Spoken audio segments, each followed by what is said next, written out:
Bonjour à tous, ravi de vous retrouver pour Afrique Hebdo. En République démocratique du Congo, des membres de la société civile se mobilisent contre les affiches de personnalités politiques dans les rues de Kinshasa.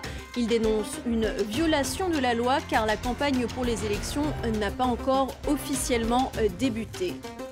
Le caviar malgache, le premier et unique caviar fabriqué en Afrique, est l'un de ses ingrédients stars. Sa devise, faire honneur au terroir et aux produits frais de la Grande Île. Le chef Lalaine Raveloumanan sera avec nous depuis Tananarive. Pour finir, le succès de la pisciculture de tilapia au Togo. Les poissons sont élevés de manière plus saine et locale.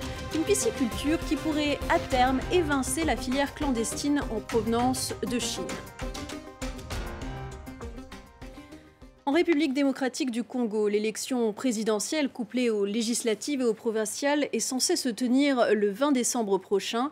Mais des affiches de personnalités politiques fleurissent déjà dans les rues de la capitale. Un groupe de militants traque ces panneaux car il s'agit selon eux d'affiches électorales. La loi en la matière, il faut le dire, n'est pas claire.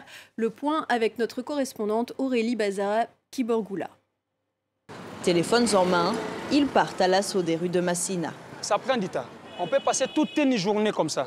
La campagne pour l'élection présidentielle n'a pas encore commencé, mais ces militants de la société civile s'attaquent déjà à ce qu'ils considèrent comme un problème majeur à Kinshasa, l'affichage sauvage. Certaines politiques ont profité de cette période d'enrôlement pour faire la campagne électorale. C'est une violation des lois de la République. Ce jour-là, ils photographient pas moins de 10 affiches uniquement sur cette route. Il y a une autre affiche électorale. Nous sommes venus identifier tous ces gens-là, prendre leurs noms, leurs familles politiques. Toutes ces données sont ensuite partagées en ligne avec les membres de la société civile qui participent à ce recensement. Un travail collectif dont l'objectif est d'interpeller les pouvoirs publics. Nous invitons la CENI de chercher à faire tout ce qui est possible de son pouvoir, d'éradiquer tous ces candidats qui ont lancé la pré-campagne, qui violent intentionnellement la loi congolaise. Pour la Commission électorale nationale indépendante, ce ne sont pas des affiches de campagne. Elle explique que les politiques n'appellent pas au vote, mais demandent à la population de s'enrôler. La CENI reconnaît tout de même une confusion et un manque de cadre juridique sur l'affichage politique. La loi détermine, s'agissant de l'élection du président de la République et, de la députation nationale et provinciale, elle dit 30 jours, elle a déterminé. Elle dit que c'est 30 jours avant le début du scrutin et que ça s'arrête 24 heures avant, c'est tout. Mais si on le fait avant, qu'est-ce qui est prévu? La loi est muette. En République démocratique du Congo, la campagne électorale ne commencera pas avant la fin de l'année. L'élection présidentielle est annoncée pour décembre. Crevettes de Madagascar accompagnées d'une crème aux truffes, filet de zébu maturé au café ou encore tablette de chocolat fourrée au caviar soufflé. Dans son restaurant gastronomique Le Marais, le chef Lalaine Raveloumanan fait découvrir des mariages de saveurs d'exception composés avec des ingrédients qu'il récolte sur son île. Bonjour et merci d'être avec nous justement depuis votre restaurant à Tananarive. Bonjour Valériane. Alors, pour commencer, parlez-nous des plats et des alliances de goût que l'on trouve sur votre carte. Nous, au restaurant Le Marais, en fait, je mets en valeur les produits de Madagascar, des produits exceptionnels, des produits un peu spécifiques. Et il y a certaines créations qu'on fusionne aussi avec quelques produits qui viennent d'ailleurs. Par exemple, j'ai un filet de bœuf maturé au café. C'est des grains de café, ça s'appelle le café Zanatan, qui est exceptionnel à Madagascar. Le filet de zébu, on nous connaît vraiment par rapport à cette race qui est spécifique. Et là, je travaille avec un petit jus à base de fèves de cacao amères. En garniture, je travaille par exemple des racines comme les patates douces ou les maniocs. Et après, on agrémente aussi avec quelques épices comme le poivre sauvage de Madagascar. Voilà. Gingembre, café, chocolat ou encore épices, vous arpentez votre pays pour dénicher vos ingrédients. Pourquoi est-il important pour vous de faire honneur au terroir et aux produits frais de Madagascar ? Pour moi, c'est important parce que nous, on on est un pays vraiment béni de Dieu, on va dire. On a presque tous les produits exceptionnels. D'ailleurs, on est très très connu par rapport aux crevettes label rouge, le chocolat, le cacao, la vanille, les épices et tout ça. Et pourquoi ne pas profiter de cette richesse pour les exploiter au restaurant. Voilà. Après, la gastronomie malgache, ça c'est autre chose. Et moi, j'essaye de travailler tous ces produits-là avec une technique de la gastronomie française, on va dire, parce que moi, j'ai appris à la base la cuisine française. Oui, vous avez d'ailleurs été le premier Africain intronisé à la prestigieuse Académie culinaire de France en 2010 et vous avez reçu de nombreuses récompenses. J'allais dire, l'un de vos autres ingrédients signature, c'est ce caviar, le caviar Rova, un caviar fabriqué à Madagascar. Le premier et le seul caviar made in Africa. Racontez-nous comment ce produit de luxe que l'on associe habituellement à sa froide Russie natale s'est retrouvé dans le lac de Mantachou. À mon humble avis, je pense que les fondateurs avaient un défi. Ils voulaient relever vraiment un défi exceptionnel dans un pays comme Madagascar, qui bénéficie d'un terroir, d'un climat et d'une nature vierge exceptionnelle. Voilà. Et aussi le défi de produire les meilleurs caviars du monde.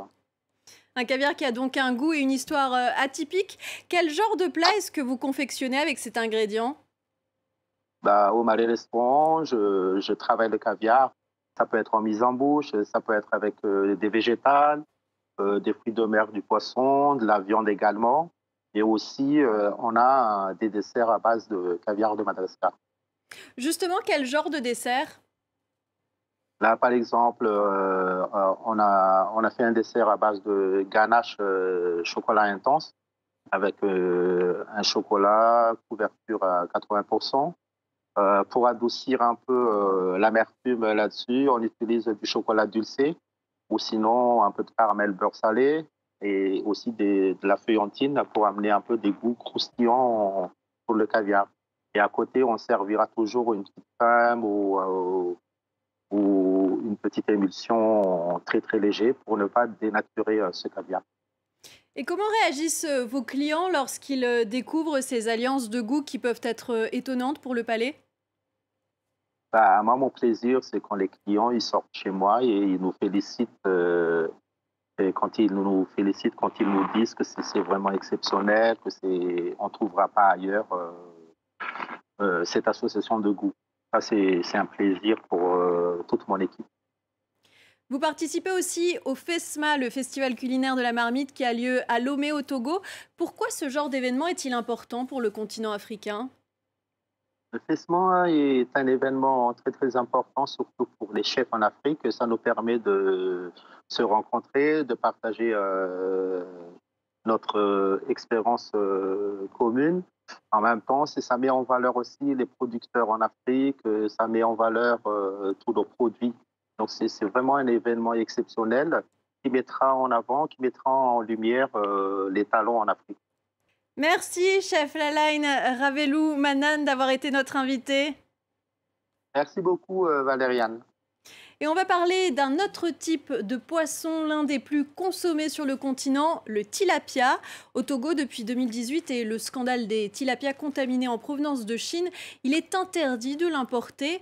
Face à ces incertitudes sanitaires, des producteurs ont développé la pisciculture locale, une alternative bio, naturelle et plus qualitative. Ils veulent désormais booster le développement de leur filière. Emmanuel Sodji et Raphaël Ntalé sont allés à leur rencontre. C'est sur le lac Nangbeto, dans la région des plateaux, que s'étend le plus vaste domaine de pisciculture du Togo. Aux commandes de cette industrie du tilapia sur le fleuve Mono, Pierrot Akakpovi. Nous sommes à plus de 7 tonnes de récolte jour ici aujourd'hui. L'Ofti Farm appuie techniquement 12 autres promoteurs installés sur le lac par l'État togolais. À eux tous, ils assurent 90% de la production piscicole nationale. L'entreprise a commencé à produire après le scandale des tilapias contaminés en provenance de Chine. Mais malgré son interdiction depuis 2018, le tilapia chinois circule encore clandestinement par le biais des frontières poreuses. C'est des poissons que les Chinois envoient avec esprit de fraude et surgèlent à 30% d'eau, soit 10% de poissons. Ici, tout ce qui est produit est bio, à commencer par l'ingrédient principal, la nourriture des poissons d'élevage. Et ça, c'est déjà prêt pour envoyer à l'usine.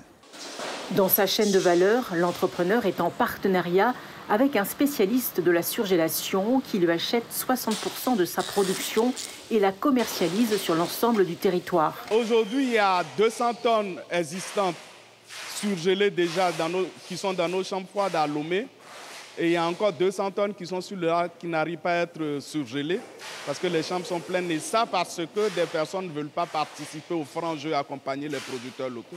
Pour soutenir la production locale, les pouvoirs publics ont dû imposer aux importateurs de poissons congelés un quota de 4% de tilapia togolais à acheter. Pour les promoteurs du poisson local, pas suffisant dans un secteur où l'essentiel des coûts de production repose sur des intrants céréaliers qui ont flambé. Le poisson importé, il est subventionné par des abaissements tarifaires. Le poisson local, il n'y a aucune subvention. Le poisson d'élevage est aujourd'hui un bassin d'emploi qui attire de nombreux jeunes. 300 personnes travaillent pour l'Oftifarm. Notre ambition, c'est de produire pour que tous les Togolais puissent avoir du poisson à manger et pour éviter que l'on ne consomme le poisson importé. 90 000 tonnes de poissons sont encore importées au Togo. Face à la concurrence, l'Oftifarm ambitionne, si elle est soutenue par des mesures d'accompagnement, de partir à la conquête du marché international. C'est la fin de votre magazine. Merci à toutes et à tous d'avoir été avec nous.